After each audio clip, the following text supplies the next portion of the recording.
Happy Sunday, everybody. I'm Dr. Gregory, and you're watching Dr. Gregory's Meta Moments, and this is episode 51. We are going on with the 7 Strategies for Wealth and Happiness by Jim Rohn, and we were talking about fundamentals. We're going to start with a fundamental of action versus self-delusion. Are you guys ready? I'm ready. Okay, so in recent years, there have been a number of books which promote the idea that if one verbally affirms what one wants on a daily basis, success will magically emerge. I'm completely opposed to this mode of thinking. In my experience, affirmations without the discipline to act upon those things which are affirmed cause men and women to delude themselves into thinking they're making progress when in fact their daily activity leads them nowhere. Why do people say one thing and then act in the direct contradiction of their affirmations? The man who dreams of wealth and yet walks daily towards certain financial disaster, and the woman who wishes for happiness and yet thinks thoughts and commits acts that lead her toward despair, are both victims of false hope, which affirmations tend to manufacture. Why? Because words soothe, and like a narcotic, they lull us into a state of complacency. Remember this: to make progress, you must actually get started. So to have a prosperous life, start with a prosperity plan. To become wealthy, develop a wealthy plan. Remember, you do not have to be wealthy to have a wealth plan, and a person without any means can have a becoming rich plan. There are so many other types of plans which you can create. If you're ill, start a health plan. Do you feel tired all the time? Start an energy plan. Feel a bit undereducated? That's right, start an education plan. You say you can't, then start an I can plan. Anyone can. Even a bad person can start reading good books. The key is to step today. Whatever the project, start today. Start clearing out your drawer of a newly organized desk today. Start setting your first goal today. Start listening to motivational digital audio today. Although he writes cassettes, I'm sure most of us don't have access to those anymore. Start a sensible weight reduction plan today. Start calling on one tough customer a day today. Start putting money in your new investment for the fortune account today. Write a long overdue letter today. What the heck? Get some momentum going in your new commitment for the good life. See how many activities you can pile onto your new commitment to the better life. Go all out. Break away from the downward pull of gravity. Start your thrusters going and prove to yourself that the waiting is over and the hoping is past. Faith and action have now taken charge. It's a new day and a new beginning for your life with discipline, and you'll be amazed at how much progress you'll be able to make. What have you got to lose except for the guilt and the fear of the past? Now I offer you a next challenge. Make this the first day of your new beginning, a part of the week of new beginnings. Go ahead and see how many things you can start and continue in this, your week of new beginnings. Then make this the month of new beginnings and then the year of new beginnings. And by the time you've completed your first year, you'll never again be claimed by the past. Past habits, past influences, past regrets, past failures. And as the Bible says, you'll now be ready to fly with the eagles. Let's talk about that a little bit, because that can be a little intimidating for people, but new beginnings can mean so many things. For me, new beginnings mean change and adaptation.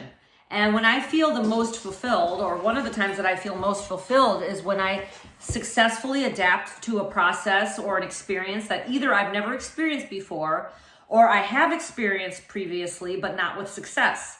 And then this next time I choose to embrace with faith that I can find a new adaptation and make it a worthwhile experience, whether it be educational, spiritual, enlightening. Always there's something to learn from the experience if you embrace it with presence and focus and intention. So this weekend would be a great example. Have I gone horseback riding before? Sure. Have I done family camping trips before? Sure. But the reason this weekend was actually unique for me is we did a challenge and an obstacle course with our horses. Well, I've only been riding my horse for a couple of years. I've been riding horses, like I said. When I was a kid, I'd only had a handful of experiences on vacations, etc.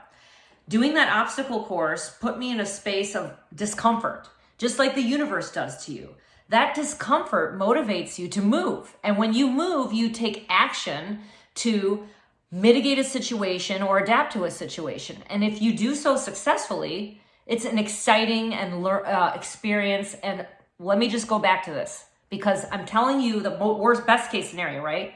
Well, the worst case scenario is that you, quote, failed in that experience, right? It didn't work out the way you were hoping, et cetera, et cetera. But if it's something you actually enjoy doing, is something you gain something from, don't ever give it up. Miniature failures are how successful people succeed in the end. They don't let miniature failures or disappointments sway their opinion about reaching a goal. Those failures are actually successes because they bring you to a new level of appreciation, an understanding. It's actually an education. You literally just learn something, I'm not going to do it like this again, and you know not to. So you came away with something you didn't have before. You actually came away with a problem-solving skill. So always embrace those failures and disappointments with some perception or some degree of positivity, understanding that, oh, well, it didn't work out this time, but I know it can, and I know I can do it. So here's another story. Success. Success is the fifth key word. Okay, let's go with this. Like each of the concepts already discussed, it has multiple layers of meaning. Success is an elusive notion, and it's a paradox. And after all, it's both a journey and a destination, isn't it? I in fact consider success to be a journey most of the time. The destination usually has to do with certain goals, but I don't ever consider myself a failure if I reach the goal with multiple failures involved in that goal. Okay. Oh, to get to that goal, I should say. So it's the steady, measured progress towards the goal and the achievement of it. Success is both the accomplishment and the wisdom that comes to those who understand the potential power of life. It's an awareness of value and the cultivation of worthwhile values through discipline. It's both material and spiritual, practical and mystical. Absolutely it is. Just because some people have monetary success or success in the realm of the material world, that doesn't mean that they're successful in life in general. I know plenty of people who have plenty of abundance in the monetary way who are actually quite miserable. They're angry, they're resentful, they're judgmental, they're in a space of lack. These are not the people I consider successful just because they have the extra buck. That's not success as I see it. Success is a process of turning away from something in order to turn towards something better. From lethargy to exercise, from candy to fruit, from spending to investing. Success is responding to an invitation to change, to grow, to develop, and to become. And if I can impress something on you guys, one of the things I can impress upon you is to embrace change. It's very difficult for people. We get caught up in a process or a way of doing things. And I promise you, if you become brave enough to embrace change, embrace the unknown, and you have faith that change will bring you to a place that the thing you did every day could never have brought you, you will be able to witness miracles. Absolutely. Success is responding to an invitation of change. It's to grow, to develop, to become. It's an invitation to move to a better place. Success is making your life what you want it to be. It's considering all the possibilities and all the examples of others' lives you admire, but what do you want from your life? That's the big question. And here's the thing. When we think about, quote, the grass is greener on the other side, usually we're only looking at one aspect of that person's life, right? It's not their life in its entirety. And it's usually through rose-colored glasses. It's through a perception about them that we don't know other things about them, right? If we knew the true experiences of their life, first of all, we can never live somebody else's life. Second of all, the grass is not greener. Remember, success is not a set of standards from our culture, but it's a collection of personal values clearly defined and ultimately achieved. And see, that's the thing.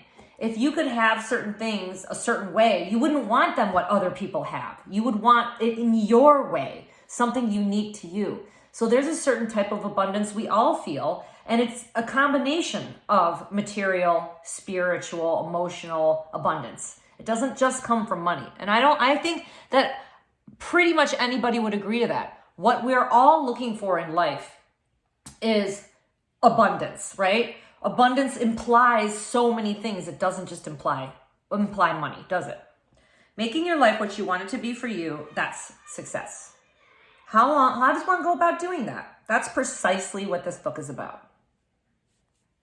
Strategy 1, unleash the power of goals. Oh goodness, goals are what motivates people.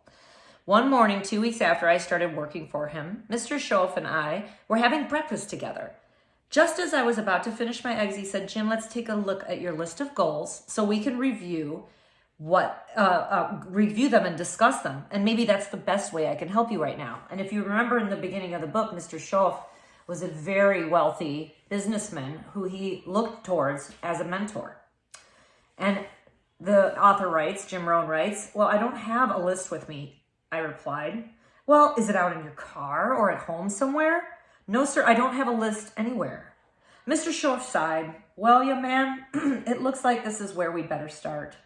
He looked directly in my eyes and said, if you don't have a list of your goals, I can guess your bank balance within a few $100s. He guessed right, and that really got my attention. I was astonished. You mean if I had a list of my goals, my bank balance would change, I asked. Drastically, he said. That day I became a student of the art and science of goal setting. Of all the things I've learned since the early days, goal setting has had the most profound effect on my life. Every aspect of my existence, my accomplishments, my income, my bank balance, my lifestyle, my donations, even my personality changed for the better. I'm so convinced mastering goal setting can have a profound effect on your life that I'm going to devote a great deal of space discussing this often misunderstood process. In fact, I urge you to do more than just read the following chapters. You should study them. If you have a notebook handy, so much the better. The power of dreams. And that's where we're going to stop. I actually listened to, I think it was Jack Canfield, and a lot of these guys are pretty closely linked. They've either learned from one another, mentored one another, or read each other's books. But Jack Canfield in particular talked about this as well. And he was very mindful, intentional about telling us to create goals. So I did so. In one of my journals, I have more than one journal. Some are just to write down meetings that I've masterminded with others. One specific journal is kind of a dream builder. I don't make the time to use my journal every day, but in this particular journal, I spend time writing about my dreams and my visualizations. I really try to keep complaints and negative energy away from this book because that's not what it was meant for. It was meant for inspiration, motivation, etc. I'm almost done with filling this one out. I have a few of these now. I call it 20 minutes of pause the world. I don't pause the world as diligently as I used to, but essentially what that means is turning off the electronics, getting rid of the animals and distractions, like literally even asking others in your home to give you that space for a little bit of time so you won't be interrupted. So you are clearly and truly focused on the intentions you're creating on paper. And I love that it's paper and pen. There's something really not only old school about it, something permanent about it, as opposed to putting it in something digital. So I'm really big into that. And I highly recommend it too. If we need to delineate this further in terms of how to set your goals, how to create a list, I should go back and listen to Jack Canfield's audio again to tell you guys exactly what he was recommending in terms of goals. But one of the big things he recommended was try to write down your, quote, long-term goals, or at least the ones that you'd like to achieve within the next 2 years. And I think he recommended 21 of them. But regardless, does it matter? No. The number of goals you write down is not the point. The point is that you are creating an intention in your life. And if you do that on a daily basis, if you create intention every single day, you would be amazed at the impact it has in your life.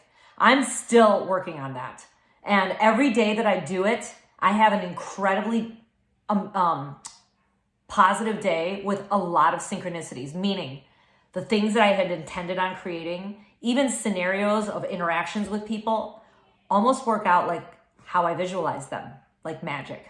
Thanks for watching, everybody. This is episode 51 of Dr. Gregory's Meta Moments. Happy Sunday, and I love you.